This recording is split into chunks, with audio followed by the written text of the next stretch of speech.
Hello, America. Dave Hodges here. I'm the host of the Common Sense Show. We are the show that is freeing America one enslaved mind at a time.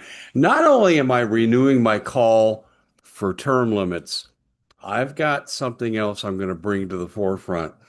And I'm not alleging a conspiracy between a foreign nation and the assassination of Charlie Kirk, but people are putting that together.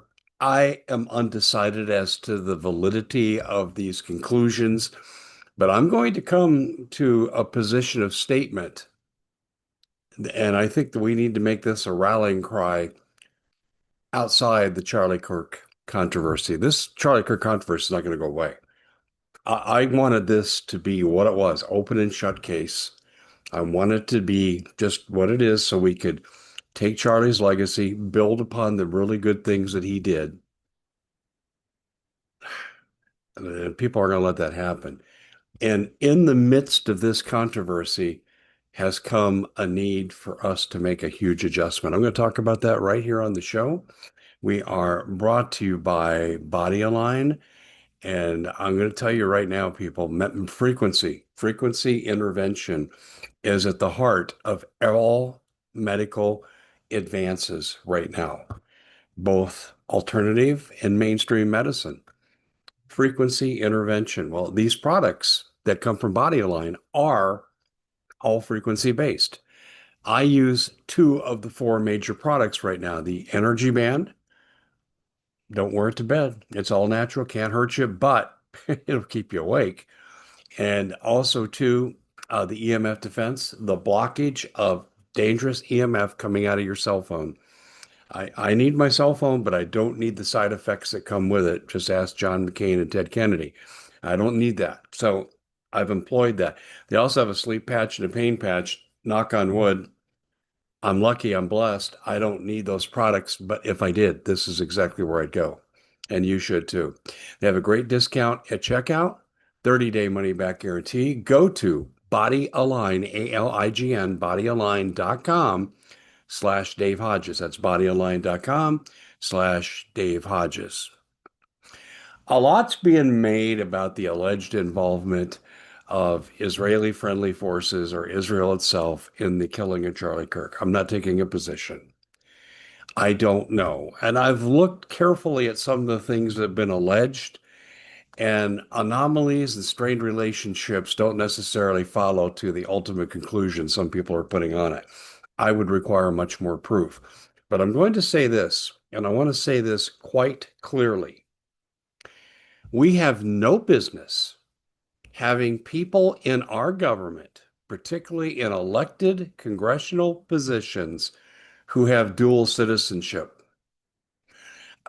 This isn't about bias or prejudice. I don't care if it's Mexico, Venezuela, if it's the UK, Australia, Canada, Japan. I don't care if it's the Kingdom of Liechtenstein. I don't care. If you have a citizenship with a foreign country, you do not belong in our government representing American interests because we can't trust your motives. And people, and I said this before, oh, Dave, you're being anti-Israel. Why is it just anti-Israel? It's any nation. Any nation. I think thou doth protest too loudly. Figure out that Shakespearean quote to what I'm saying here. No dual citizenship. And I'm adding that to term limits. No taking of corporate donations. They are not people. And this is a Supreme Court case that needs to be reawakened. From the 1850s, a corporation had the status of a person. They do not deserve any such status. It's a business entity, period, without the natural rights that we're bestowed with. These are things that need to change in our system. Our Congress is bought and paid for. And I think about the only one that's not, I'm exaggerating, but Marjorie Taylor Greene. And she's been quite clear on her feelings on some of these areas I'm mentioning right here. As long as we have dual citizens in our Congress, we can't trust what's coming out of our government. As long as they take corporate donations, they are representatives of the corporations, and to hell with the people that elected them. And as long as we let them stay there, they can no longer think and poop on their own and they wear diapers to bed. How viable of a political figure can someone be when they can't even control their own bodily functions due to age? Oh, I'm not suggesting we have an age limit. I'm suggesting and demanding we have term limits. This is not an aristocracy. This is not a monarchy where people get to come in and rule for their entire adult life. 2 terms. That's what you deserve. Why do we limit the president to 2 terms, but we let Congress come back time after time after time with their insider trading, their free medical for life, free pension for life? I'm sick of it. You go there, you serve your time, you go back to your job. That's what the founding fathers intended. That's what I want. But I'm going to focus on this one thing. The biggest threat to national security right now, it's not the Russians, it's not the Chinese, it's not Venezuela, and it's not even the horrible fentanyl shipments into our country. The biggest threat to our national security are compromised congressmen who take money from China, who have dual citizenship, and they think that you people don't matter. You're just good to pay your taxes. We need to make this a rallying cry. Renounce your dual citizenship, Congress, or hit the road.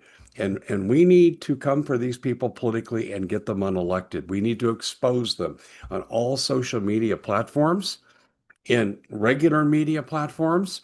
We need to take to the airwaves and say they might be a perfectly nice person, but we can't absorb the risk. Do you think, unless they served a purpose, that the CIA would take someone from the FSB from Russia into their organization? Do you think they would take people from Iranian secret police into their organization? Why? No, because they have conflicts of interest. That's why. Jump on the bandwagon. And while we're at it, where's that website? Tossthemall.com.